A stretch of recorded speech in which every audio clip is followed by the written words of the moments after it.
government कलेजाव फरायनाय जारुरु गावदां मोदामफबलायनाय मोथो मोजां मोनबाय आं खानाय खफायाव बिबार थुनायखो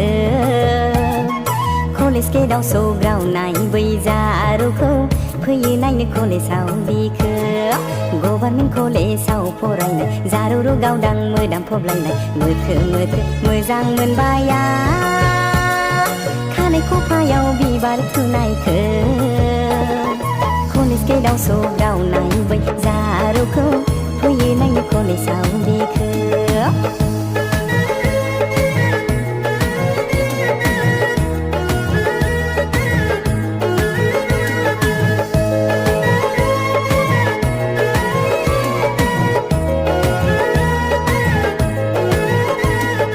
नाजावदो लाइजामखौ आगै गोथार गोसो लानानै जायोब्ला गोरोन्थि होदो निमाहा आंगो साननानै नाजावदो लाइजामखौ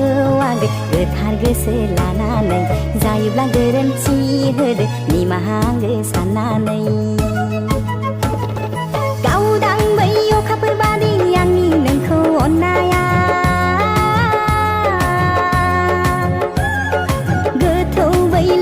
बादि आंनि मोजां मोननाया थैजों लिरहरनाय आंनि गोथार नैबे लाइजामा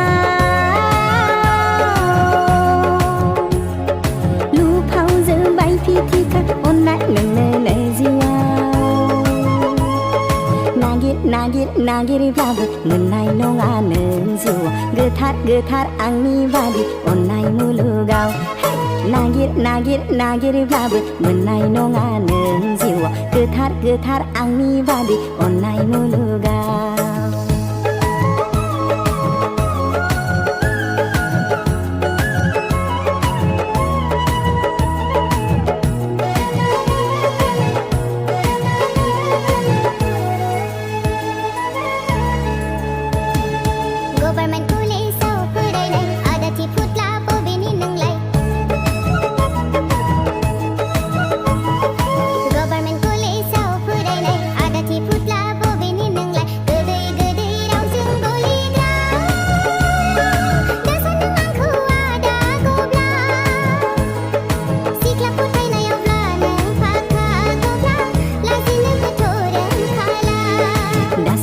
नागै बिदि नों दासान आंनि अननायखौ नंखाय नों दासान नागै बिदि नों दासान आंनि अननायखौ नंखाय नों दासान सेंग्रा गोसो रायदावखागोन ना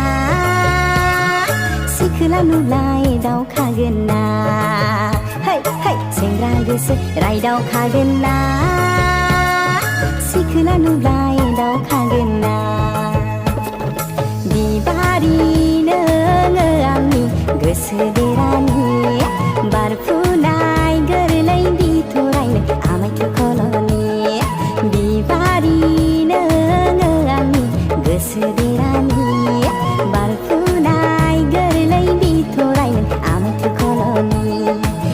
थुखलनि सना आमाय थुखलनि नागिरब्लाबो मोननाय नङा नों जिउआव गोथार आंनि